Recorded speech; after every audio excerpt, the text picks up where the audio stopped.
डॉक्टरकडे जाऊन आलीस का नाही गेलीस? तुला बोललेलो ना सकाळी डॉक्टरकडे जाऊन ये. आताच्या आता उठायचं आणि डॉक्टरकडे जायचं, समजलं? काय बोलले डॉक्टर? अले इंजेक्शन दिलं. कुठे दिलं? अच्छा, डोंगणावर दिलं. ती कानपडा फोडून टाकीन शाप. बरं नाही वाटत आणि मला विचारते मॅगी बनवून खाऊ काय? घरात डाल भात बनवून तो गप खायचा, समजलं काय? बरं वाटतंय का आता?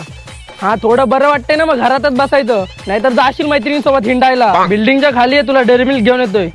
कशाला काय कशाला? तुला माहिती आहे ना, तुला बरं नसलं की मी तुझ्यासाठी चॉकलेट घेऊन येतो ते. डोक्यात ताप भरलाय. एक काम कर, फोन आहे ना कपाळावर लाव, मी इकडून ना किसी देतो, मग तुला बरं वाटेल. औषधं घेतलीस का नाही घेतलीस? जेवण 2 तास झाले ना. टायमात औषध घ्यायची, समजलं का? अगं गरम पाण्याच्या गुळण्या कर, गरम पाण्याच्या वाफा घे, बघ नक्कीच बरं वाटेल तुला. अरे हा सारबरी, तुला बोललो ना फिरायला घेऊन जाणार, मग जाणार. आजच्या दिवस आराम कर, उद्या जर नीट बरं वाटलं तर 100% तुला मूवीला घेऊन जातो. नेट काय चालू? मेंटल साली रील बघतेस ना? तुला बोललेलो ना मोबाईल बाजूला ठेवायचा आणि झोपायचं.